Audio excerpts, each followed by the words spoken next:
Welcome back to Selflove Ignited. Today on the podcast, I'm interviewing Darene Puttergill. We talk all about her story to self-love, which didn't even really start until she was in her 50s. Darene is a grandmother. She is a FasterEFT tapping practitioner, and she also has overcome an autoimmune condition, Hashimoto's. She came to self-love through walking thousands of kilometers across Spain and later Italy, traveling the world, and learning to come home to herself, leaning within, coming home to self-love through self-respect, giving herself permission to live the life that she wanted, to be who she really was by being gentle, by being kind. I think that her story really will resonate with many of you. I would love for you to meet Darene, so jump on in.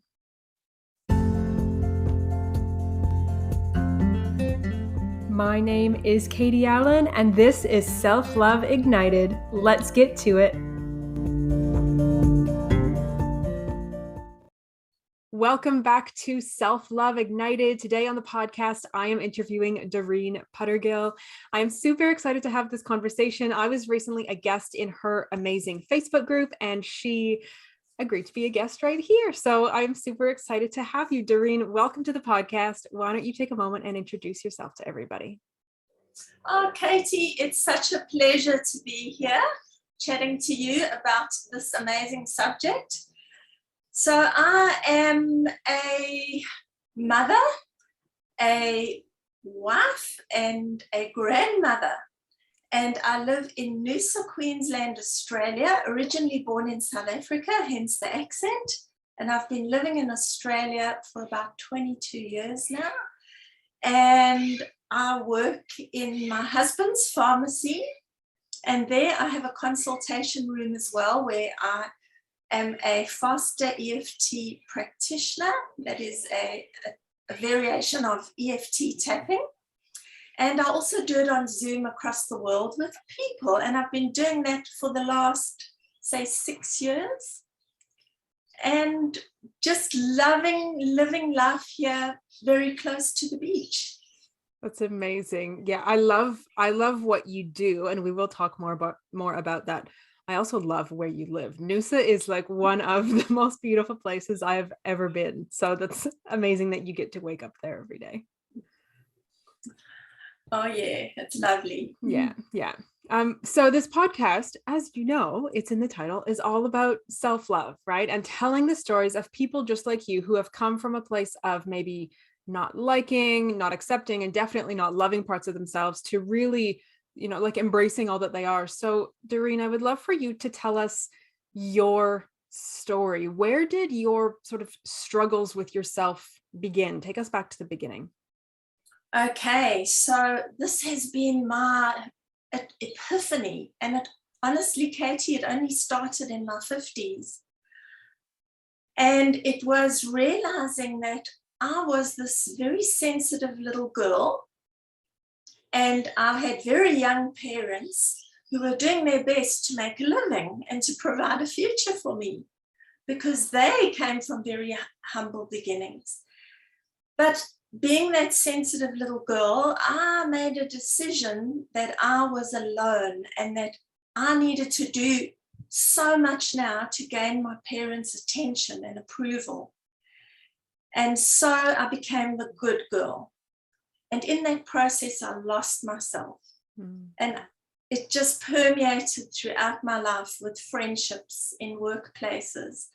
I just couldn't be the real me because I really needed to be liked and approved of, to belong to all these tribes, because I knew how tenuous it was. That one minute, you could have your parents there, next minute they were off to work. And that was the beginning of it all. And I honestly, now with my work, realize that it goes back further. We inherit these genetic tendencies from grandparents and great-grandparents. And when I looked back, I noticed a lot of loss, and grandfather in orphanage, and husbands dying, and this gets carried down to us, and you get switched on to being extra sensitive. So that's where it all started. And I only realized around about the age of 50 that I was, well, to put it in a nutshell, I was just copying my mother, as so many people do. And as I notice when I'm doing tapping sessions, we're so conditioned, and I had really lost myself. And yeah, it was a journey back to discovering who Darene was. Yeah. And quite often that's what self-love is, right? It's not actually going outside of ourselves to find something else. It's more a turning inwards and actually going, well, what's in here? What have I been running away from or escaping from, or just what have I just been ignoring my whole life for some reason? Right? Oh yes. Yeah. Absolutely. Yeah. You know, and the thing is, it's such a tenuous way to live when you're adapting. I'd find myself adapting constantly to suit other people. And I guess it was also coupled with a few experiences in the playground, at school, as it usually is. You know, especially with girls, your friends are so important, and you find yourself outside of a friendship circle, and it can be devastating. Yeah. So it is like reclaiming that and realizing it's okay, that not everybody's gonna like you. You'll find your tribe sooner or later. You will, but letting go of the need to be liked and the need to be accepted is a huge deal. Like that's life changing, and for many people it feels like a life or death type, you know, situation on the inside, because losing your people, losing your sense of belonging is a death in many ways. Yes, and as you point out, it's that survival brain that we have to stay connected to the tribe. Yeah. So we will forego ourselves every time to stay connected. Yes. So I would love to hear. So, you know, you said you were a young child, really, really young. You sort of made these decisions. You now know it goes back even further, but you know, you made these decisions of like, I need to sort of be the good girl. I need to try to fit in. I need to, you know, be a certain way so that other people like me. And you lived that way for decades. You said until you were around 50, that was just your norm, you know, changing who you were, not ever really being the real you. So when you had that sort of realization, what did you do about it? Because I think a lot of people would sort of go like, like either it's too late or it's too scary or it's too much. Like, so what did you do with it? Yeah, well, you know, it came to me when I had a tapping session on myself for the first time ever. And this practitioner looked at me and she said, "You're behaving just like your mother." And I was like, wow, like who am I? And I knew she just tied all the pieces together for me. Like, this is why this is happening and that's happening. And I think the desire to find my own kind of life track or life path, I love to use the metaphor of the journey, was so strong that after that, I just gave myself permission to just be me unapologetically. And I started to show up. Like, even my dad said to me, he said, "Wow, you've really changed in these last 6 months, and it's been really good." So nobody wants you to be, you know, the doormat or the little spineless person who's always going with the flow. They want you to be yourself. I mean, we're all so unique, and it's so beautiful to celebrate our uniqueness. So then what I did, Katie, is I watched a friend who went off and walked the Camino de Santiago. And I thought to myself, so my youngest had just finished school, and I thought, well, I've been this mother, I've given so much, I've done all the right things, I've done the nurturing, I've been the good mom, the good wife. Now it's time for me. So, and my husband is wonderful, so I wanted to go and do this journey on my own. And I grew up in such a protected home, and then I found a husband that could look after me and protect me. So you can just continue all these patterns. So it was time to step out on my own, and it was just really an incredible metaphorical journey, really. So off I went and walked 800 kilometers through Spain and met people. It was kind of everything I needed to know about myself and heal about myself. I met people who loved me for who I was, because I'd grown up, you have your makeup on and, always be polite. And I could there I was, dirty with a backpack. And also, nobody cared how qualified you were, where you came from. It was just the fact that you had shown up on this dusty path in the middle of nowhere. And there's so many wonderful lessons out there. There's a saying, the Camino always provides, and you think, oh, what a tacky saying. But it provides you with friends. It provides you with a mirror to look at yourself. You have hours and hours of walking on your own. And I had time to really think about my life and how I was going to approach the second half of life with this newfound freedom. So yes, that's where it all led me. Wow. That is so inspirational for me. I have part of my own journey, part of my own self-love journey was when I traveled to Australia for the first time and getting out, and a very different, I definitely have never walked 800 kilometers. That sounds incredible. But I understand the connection though, between like being in a place where nobody knows you. There is no preconceived notion of who you are or what you know or what you do. And frankly, nobody cares. And the fact that you did this when you were, your kids were already grown, they were out of the house. You didn't have to do this. Nobody forced you to go and walk across Spain and take these amazing adventures, but you did.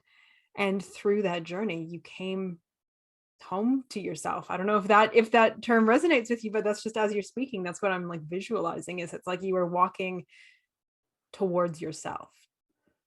Yeah, I love Nelson Mandela's title of his book, The Long Walk to Freedom, because that's really what it was.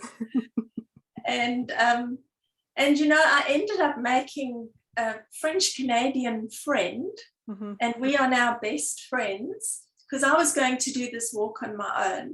I really wanted to feel that independence. And at the same time, I didn't want to be alone and miserable for 4 weeks. So she was amazing. She was so nurturing, yet we had the space to meet other people and do this journey independently as well. So there were so many little gifts along the way. And, we went on, it was so rewarding that we went on to do another pilgrimage through Italy the next year. Wow. I just kept giving myself more and more permission to follow my heart. And I started developing my tapping business. And then in 2019, we took a group of 6 people on this journey. We just did a portion of the Spanish Camino, and threw in a bit of tapping, and it was so rewarding to live it again through their eyes, and to come to the end of it and them to say, this has been life-changing. Wow. Because it's really, and we can do it. I mean, my whole challenge now is to recreate that feeling at home. And we can just go and take a walk through nature and stop and look at people and talk to them. Because Katie, I used to always shy away from people. I grew up in South Africa and people were dangerous. You had to be really careful, don't make eye contact. And I realized I was just doing this subconsciously here in Noosa, harmless Noosa. So now when I go on my walks, I like look at people and they always smile back, and it's amazing how good it creates a whole flow-on effect in your body when you smile at someone. And then I find myself here going to coffee shops and talking to strangers. Mm-hmm.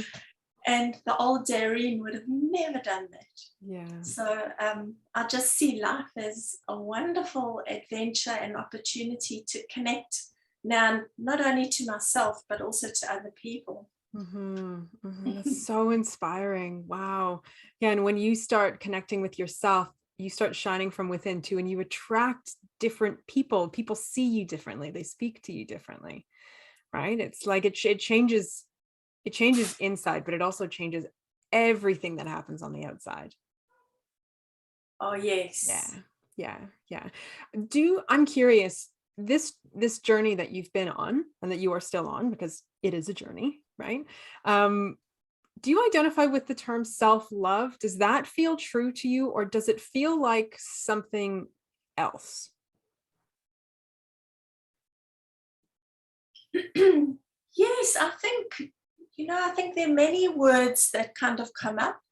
So it's self-love, it's support, it's self-respect, it's agency, it's giving myself permission to show up and to be me. It's being kind and gentle with myself, because, life is full of chaos. Yeah. And it's like, it's not blaming yourself when something goes wrong, or when you do something that you could have done better at. Yeah. I think there's more of instead of feeling this like instant sinking dark feeling, I think I'm able to correct myself more quickly and look at it and go, okay, I could have done better there, but next time, and maybe I should apologize to somebody. Mm-hmm. We are just human beings, eh? Yeah. Yeah. Yeah, we are. And I love that my next question was going to be, how has this journey affected your, like your mental health and your mental well-being? And I think, you just answered that in a lot of ways. It's like kindness and gentleness and patience and respect and all of these things that are completely life-changing. They become just easier, right? Yeah. It sounds like that's become like your automatic. Yes. And the interesting thing is, when you do that to yourself, you do it to others too. Yeah. So it all starts with us, and then it just radiates out.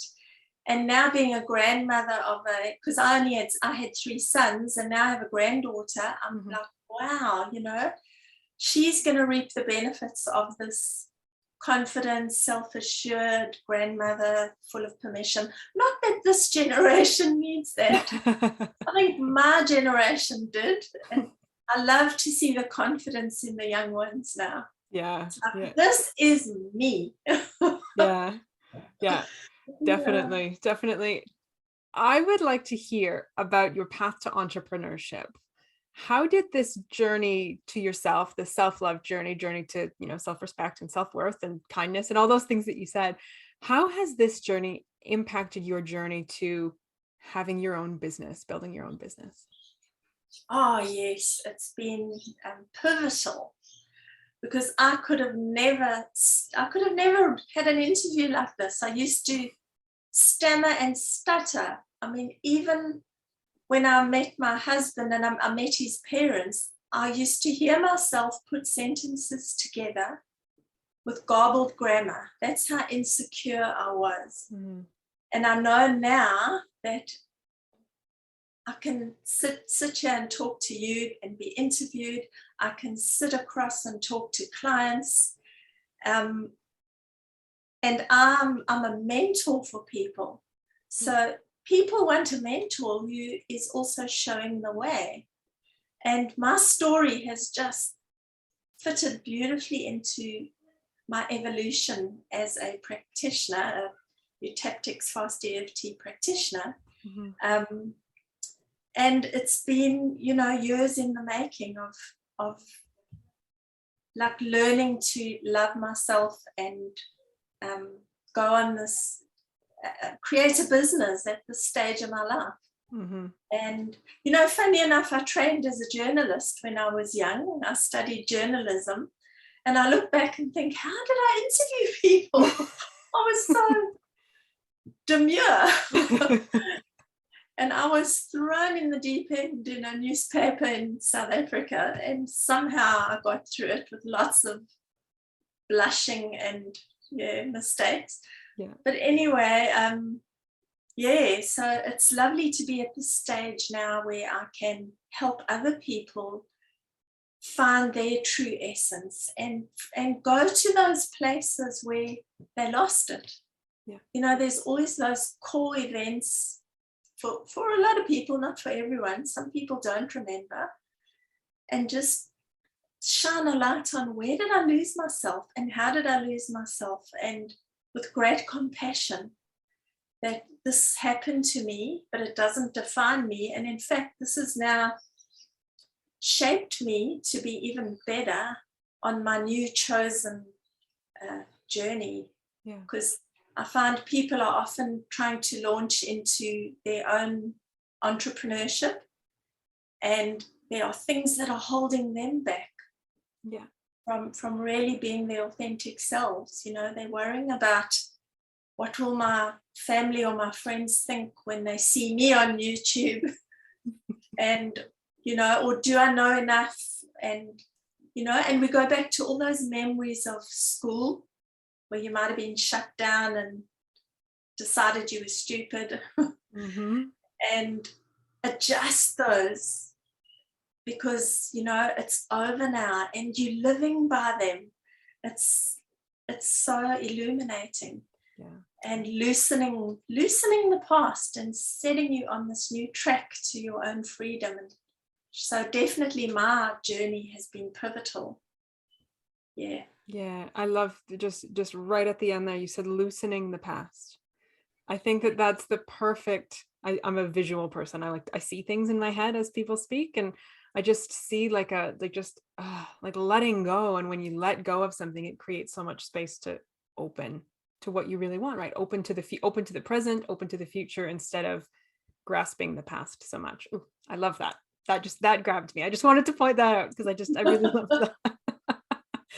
So Darene, if there's someone listening who maybe is where you used to be, maybe they are beginning to have awareness around the fact that they are not being themselves, that they are changing who they are to fit in, they are, you know, not speaking up, not being who they really are, and not loving themselves, not being kind, not being gentle, not being respectful to themselves. If there's somebody listening who's in that place, is there one exercise or is there one thing that you would recommend that they start with, something that could help them take the first step down this path towards self-love? Yes. So, you know, there's so many wonderful tools out there, and, you know, I would recommend journaling. I'm busy engaged in the Artist's Way course, where you wake up every morning and write your morning pages, and you're just getting down all your thoughts on paper, and you're kind of clearing away all the monkey chatter, because there's so much. I want people to really realize that there's this voice often of criticism, self-criticism, and to really create distance between that and who you really are, because that's not who we are.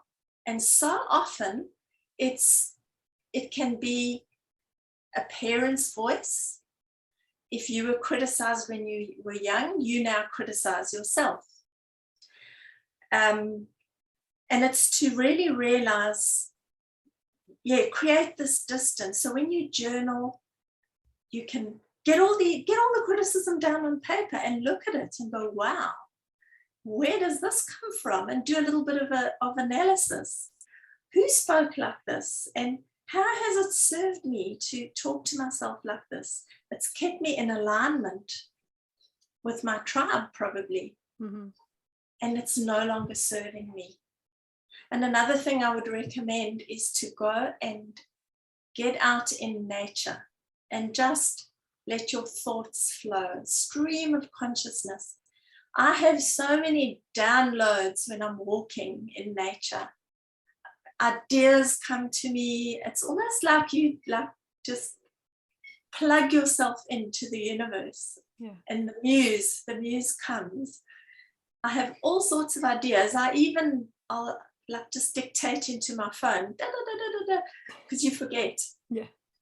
And you know, like walk with awareness and ask yourself some questions like, what do I want to do with my life this year or in the next 5 years?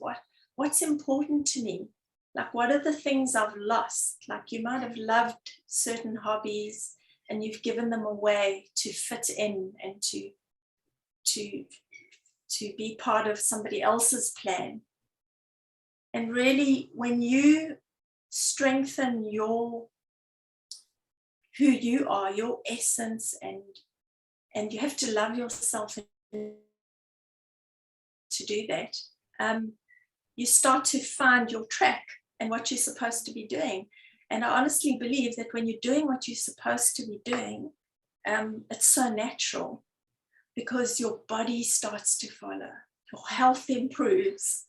But this was an amazing connection for me, because I didn't mention earlier, but you know, I had Hashimoto's thyroiditis, the autoimmune disease, which I only discovered in about 2015. Mm-hmm.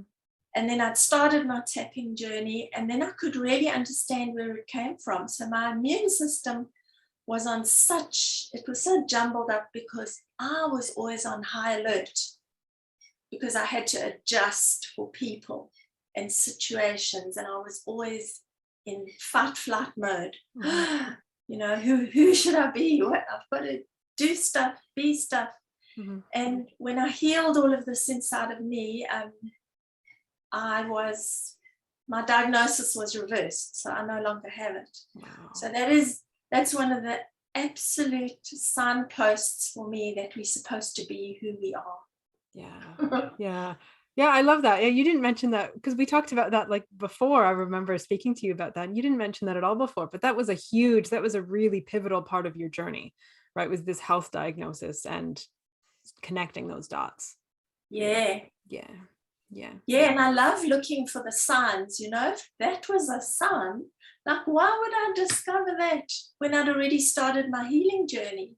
And for me, it was the universe, or, you know, I mean, we can call it whatever, but it was a sign for me to stay committed, because so often we start on the self-love journey and then we get derailed, because our identity is so entrenched, and we've got so many people that are relying on this identity, like even your group of friends, you know. Yeah. You might lose your friends if you change who you are and you start honoring yourself. Yeah. But I always say the ones who should be with you, they'll stay. The ones who really love you. Yeah. So don't be afraid to keep going. So that was my little sign. Hey, this Hashimoto's is here to tell me to keep moving forward, keep loving me and being me. That's all I have to do, is be me. Yeah, it really is. Yeah, all you have to do is be you. Yeah. So, Darene, as we are getting ready to wrap up, I just want to know if there's anything else on your heart, anything else that feels important to share, whether it's part of your journey or whether it's a bit of advice or wisdom, or like, is there anything else that feels really near and dear to you when it comes to self-love and the journey to self-love?